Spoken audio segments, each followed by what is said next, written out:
Good evening and welcome to the Border Zone Project. Today with my special guest, former ambassador of the United States to NATO, representative of the United States to Ukraine, and currently distinguished fellow of the Center of European Policy Analysis, Mr. Kurt Volker.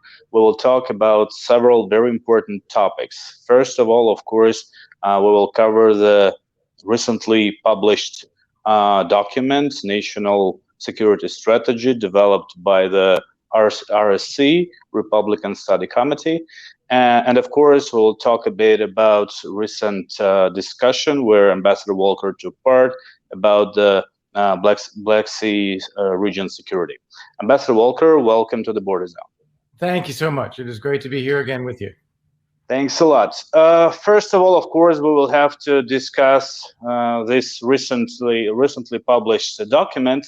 And before I will ask you to evaluate this document, could you please tell me, because I don't know, and I think our audiences will not know as well, what is RSC, this Republican Study Committee? Is it some kind of powerful force or some marginal group in the Congress? Well, neither, and it's exactly the right question to start with. So the Republican Study Committee is not part of the formal committee structure where you have a Foreign Relations Committee, an Armed Services Committee, Judiciary Committee, things like that.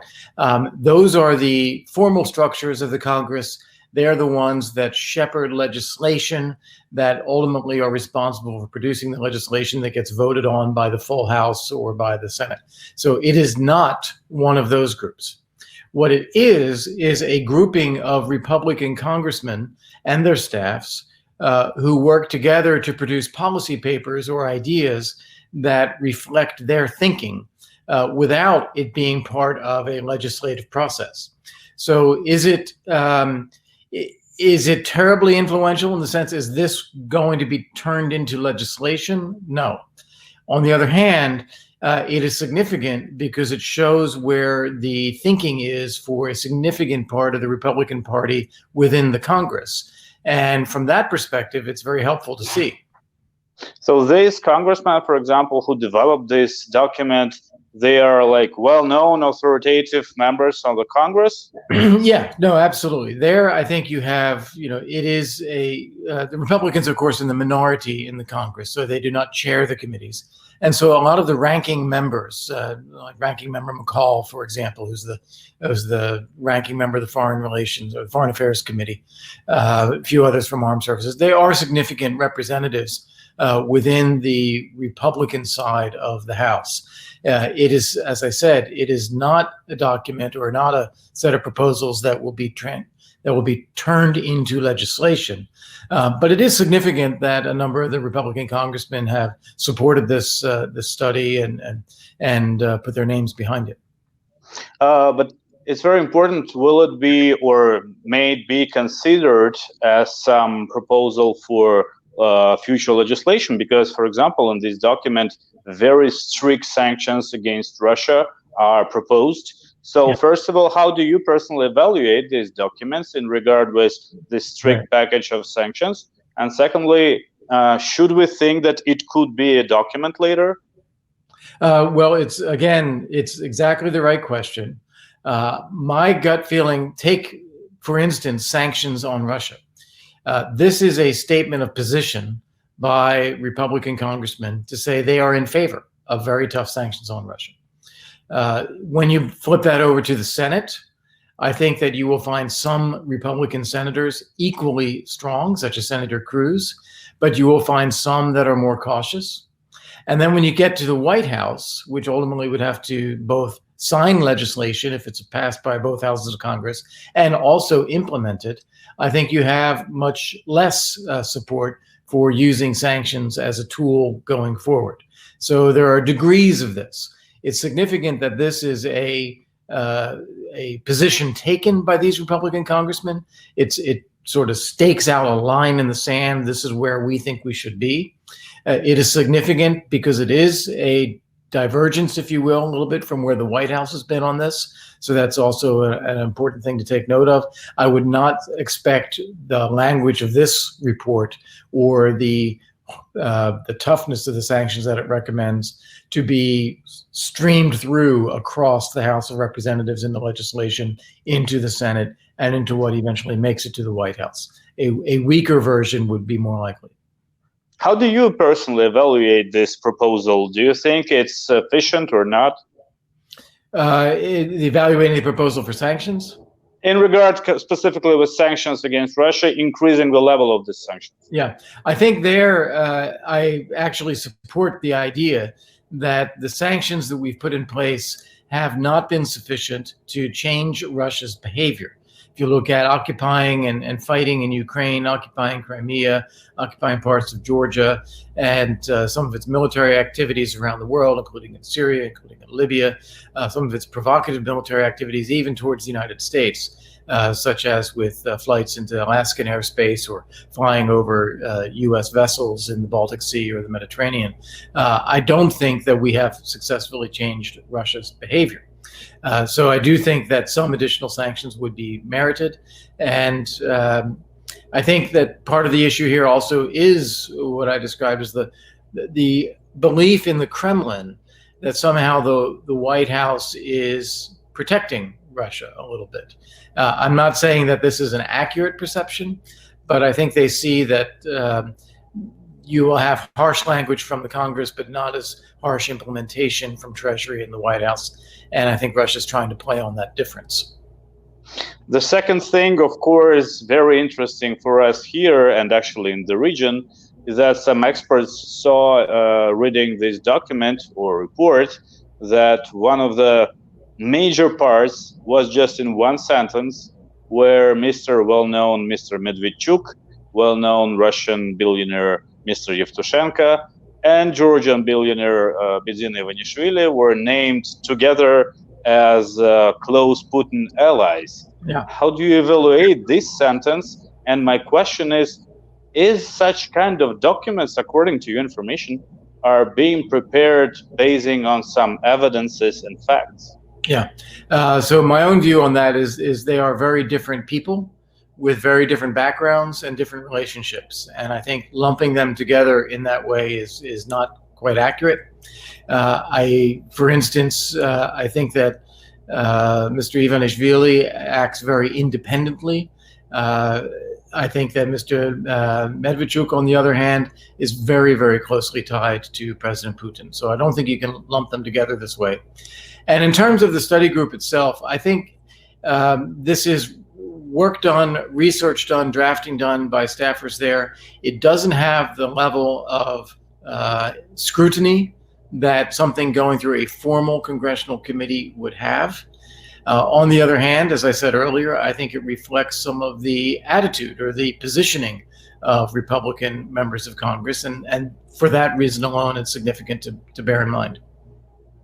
Yeah, but thank you for this evaluation. And I think that anyway, even when facts, from my perspective, facts and evidences are not provided in this report, it is very important to know and hear what they think about. And could you please tell me the last thing about this report, because I'm very interested.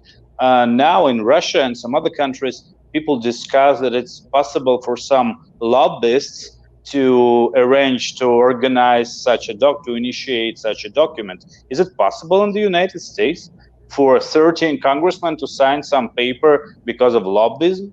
No, it doesn't quite work that way. Of course, in the United States, there's a very large lobbying industry. Every interest in legally. Every interest, whether it's environmentalism or arms sales or whatever, has its own lobbyist that is out there advocating. But congressmen act based on the interests of their constituents. That's the most important thing. They have to get elected every 2 years. They act on the basis of their convictions, and they are also incredibly conscientious about avoiding conflicts of interest or appearance of being influenced by outside parties. So they take, what lobbyists do is they present issues. They make sure that the ideas of whomever it might be that they are representing are made available, that people are aware of them, that they get a fair hearing. But I think the congressmen act very independently based on their own responsibilities and their own interests. Thanks a lot. The next question will be connected with national security strategy, but not with the congressman group. Could you please tell me, will you agree that in this very difficult period when crises take place everywhere and in Russia especially, there is a possibility that Kremlin and Russian government will try from the corner they're in now to make some fast, glorious war with its neighbors to unite somehow electorate in Russia, because as you know, of course, the polls show decrease of support to Mr. Putin. Yeah. Yes and no. I think that we already see in Russia as well as in China an effort to take advantage of the coronavirus crisis. They are clamping down domestically. They are restricting freedom of movement. They're restricting peaceful assembly. They're restricting freedom of speech. They are using technological means to increase their surveillance of the population, and also increasing some of their aggression or efforts to gain advantage overseas. Look at what China has done in Hong Kong. Look at China in the South China Sea. And so in Russia too, in Libya, in Syria, I think that this is a real factor. Do I think it goes as far as for Russia to launch new aggression, new invasions in Europe, or to try to change the legal status of some of the entities that it occupies in its neighboring countries, say Abkhazia, South Ossetia, Donbass, and so forth? I don't think it rises to that level. And one of the reasons is that I think those occupations and that aggression have lost support within the Russian public itself. I don't think Russian citizens understand why Russian forces are killing Ukrainians. And so to bring that up and to amplify it at this time, I don't think would satisfy the objective that you're talking about reaffirming popularity for the Kremlin. But at the moment you see, for example, the parade in Russia on 24th of June, that was the one that should be on 9th of May, Victory Day. So from my understanding, they're trying to unite people somehow, or maybe spend money that was calculated for this event before. But anyway, what I'm saying is that they're doing some steps to unite people, even when we can see that it's useless. Yeah, I agree with that. I think that President Putin had a big spring planned. He was going to have the May 9th parade. He was going to have the referendum on extending his mandate at least until 2036, if not longer. And he was positioning throughout the spring for a kind of glorious moment for Russia at the anniversary of the end of World War II. All of that was disrupted by the coronavirus, by travel, and he's now putting together a secondary version of that. He still wants to follow through with some kind of parade. He wants to create a sense of national purpose and unity at a time when the confidence that people have in the government and popularity for the regime have gone down. And he still wants to go forward with the referendum. And I believe July 1st is the date for that, so that he does extend his mandate. This is not something that has changed in his calculations. It's just that it's had to be altered because of the coronavirus and the impacts inside Russia. But it's clearly seen that this parade, for example, will not help in any way, because support is very low and people are angry. So why can't we say or expect some more aggressive steps from them if they don't do stuff based on concrete statistics or polls? Yeah, well, as I said, I don't think those aggressive steps will achieve the effect of increasing popularity for the regime. People are not upset about the lack of aggression, or they're not demanding more fighting in neighboring countries or killing more Ukrainians. They are upset because they feel that they're not getting accurate and fair information from the government about coronavirus. They feel they're not getting adequate support. And with oil prices down and the economy down, they are feeling it personally in their pocketbooks. And I think those are the things that are causing this unhappiness. I think nationalism and national unity can be used to some degree, but it can't be overdone, because I think it would also then be seen as causing even more damage than the coronavirus has already caused.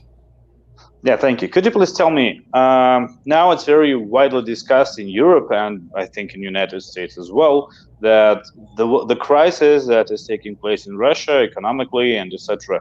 is a good opportunity to push more. So do you think that it is a time when some influence, much bigger than it was before, on behalf of the United States and European Union, can make Russian government now to get out from Ukraine or maybe even from Georgia someday? Right. I'm actually concerned about the opposite, that Russia will find ways to strengthen its position. Not, as I said, not new aggression, but to reinforce its position for purposes of nationalism, as you said. China will do the same thing. And meanwhile, the democracies in the West are looking more inward. They're looking at more national barriers to immigration, barriers to travel. They're looking at protection of national industries, sourcing supply chains domestically. And I think that this putting up fences around states in the West is a risk. What I hope that we are able to do, and I see a little signs of this in Europe, I don't see it in the US at the moment, but we need to think broadly about a community of democracies and market economies who share a common interest in coming out of the coronavirus with growth, with transparency, with resilience, with supply chains that are secure, with control of critical infrastructure, and without some of the vulnerabilities, and to compete effectively with what the authoritarians coming out of the coronavirus will try to do. So rather than seeing this as changing the authoritarians' behavior, I'm much more concerned on the first side of the equation. Can we pull the West together at this moment? I hope that we can, but I don't see it quite yet. Thanks. About a week ago, you had a very interesting discussion. I read the text about Black Sea region security. Mm-hmm. And of course, there was Georgia on the table as well. During your discussion, you said about the possibility, you said that Russia never attacked NATO countries, NATO allies, but it can attack countries that are not in the Union. So what I'm interested in, what Georgian government and Ukrainian government, you know Ukraine and Georgia very well, can do to make this come true as soon as possible, to ensure somehow European capitals and United States that it should be done yesterday, tomorrow. Right. That's excellent question.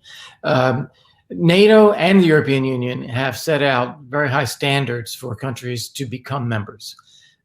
These are a strong, robust democracy, market economy, civilian control of the military, reform of military structures, contributions to collective security, resolving disputes with neighbors to the greatest extent possible, being a contributor to that community rather than just a security recipient.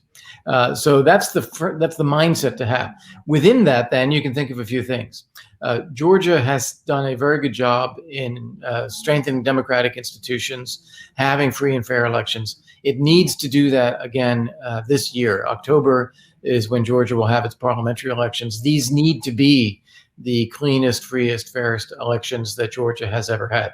That will provide tremendous reassurance. Another is that the relationship with West European capitals is critical. And there have been times in Georgia's past where there has been a distance between Georgia and Germany, Georgia and France, Georgia and Italy, and so on. Georgia needs to really work on those relationships. Another is the occupied territories. Georgia has, for years now, said that it will not be the first to use force to try to retake these territories. This is something that needs to be emphasized in West European capitals, so that the worry in bringing a country into NATO is that we will immediately take on an Article 5 obligation to fight inside Georgian territory for the recovery of those territories. And no country that's a current member of NATO wants to take on that responsibility. So I think Georgia needs to be very clear that that is not what Georgia expects joining NATO. Rather, it is about the security of the remainder of the territory and only peaceful reintegration of the occupied territories. Do you believe it's possible, I mean, in regard with Germany, Netherlands, Italy, to make them somehow, and actually does it depend in any way from Georgia in regard with these specific countries? Well, I think Georgia needs to be doing its own homework as assiduously as possible, so that if we can get to a moment where such a decision can be made at NATO, including Germany, Netherlands, Italy, and so on, that Georgia is ready. And so I think doing what Georgia is doing is exactly the right posture to be in. As it comes to decision-making in those capitals, I do think it's possible because Russia continues not to change its own approach and its own policies. Everyone, including in the United States, wants to have a better relationship with Russia. We want to be able to work together on issues and cooperate on things where we have a shared interest. But what we're finding is that Russia is increasingly recalcitrant, whether it is the occupation of neighboring countries' territories, continued fighting in Ukraine, killing people on streets in the UK or in Germany, disinformation, election interference. There are just so many things that have angered publics and governments in the West that I do think there can be a point where countries say, hackers attack against Angela Merkel. For example, yeah, there can be a point where I think governments will say, okay, we've tried, and we've tried with Russia. We are not getting anywhere. And the people of Ukraine, people of Georgia should not suffer for that. Yeah, is it different for Ukraine? It is different. Ukraine has not done nearly as much as Georgia when it comes to strengthening democratic institutions, fighting corruption, building a robust market economy, defense sector reform, reform the armed forces, contributions to European security as a whole, and it has an active war going on inside the country with Russia. It is just not in the same position that Georgia is in. In terms of overall framework, the framework is the same, but Ukraine has a longer path ahead. Is the Crimea topic the same because it's a part of Russia? Yeah, well, I think Crimea is one where the United States and Europe have made clear that we do not and will not accept Russia's claimed annexation of Crimea. We put in sanctions in place as a result of that, and nothing is going to change that. I don't see a quick resolution to this, and I do think that in terms of NATO membership, this is, again, one of those areas where we can say we do not agree. We support the peaceful reintegration of Crimea as part of Ukraine. We do not accept the annexation, but we will not be using force to try to change that situation on the ground. My last question, could you please tell me, for example, 2 specific steps, like not for the government, I understand that maybe it's not a good position to suggest something to governments. What could civil society do? Some, I don't know, few specific steps, do this tomorrow to make NATO membership closer for Georgia or Ukraine, it doesn't matter. Well, I think focusing on the activities with NATO, the training, the exchange of personnel, the exercising that goes on in both countries. So it does really help? Yes, it does help, yep, because it builds relationships and it builds trust and confidence. And that is what's needed to bubble up, even from the military establishment itself, into the political leadership, that we know these countries, we can work together with these countries, we can trust each other. I think those things do make a difference. They also make a difference in terms of stabilizing the neighborhood, if you will. They create expectations in Russia or elsewhere that there are these relationships. They do anchor a country like Georgia or Ukraine with the West, and they are not creating new conflict. And I think that that level of engagement is, in fact, very important. So developing and getting ready for the moment when European partners will be ready to decide. Exactly. And again, repeating what I said earlier, that includes democracy, democratic institutions, judiciary, free and fair elections, fighting corruption, and so on. These are critical, because without that, you do not have the level of trust in the West that these countries need to have. Very final. How do you personally evaluate the possibility of putting Georgia inside of the package of sanctions that are implemented now against Russia? Because Georgia is not on this list, and it's always highlighted, even with propaganda machine. Yeah, I think not likely, to be honest. I think that people have become accustomed to the facts on the ground in Georgia as it is. And of course, there is not ongoing daily violence, thank goodness, inside Georgian territory. Russia and questionable. Russia and Ukraine is still a very hot issue, and Russia and Nord Stream 2 is still a very hot issue. And I think those are the ones that are likely to be drivers for sanctions. Understood. Thanks a lot. It's not likely, but do you personally support this idea or not? Yeah, I do, actually. I think that everywhere where Russia has taken territory from neighboring countries should be on the list for some sanctions that relate to that, simply to lay down the marker that we don't accept it. Thanks a lot. Thank you for your time. My special guest today was Ambassador Kurt Volker from Washington. Thank you. Thank you very much.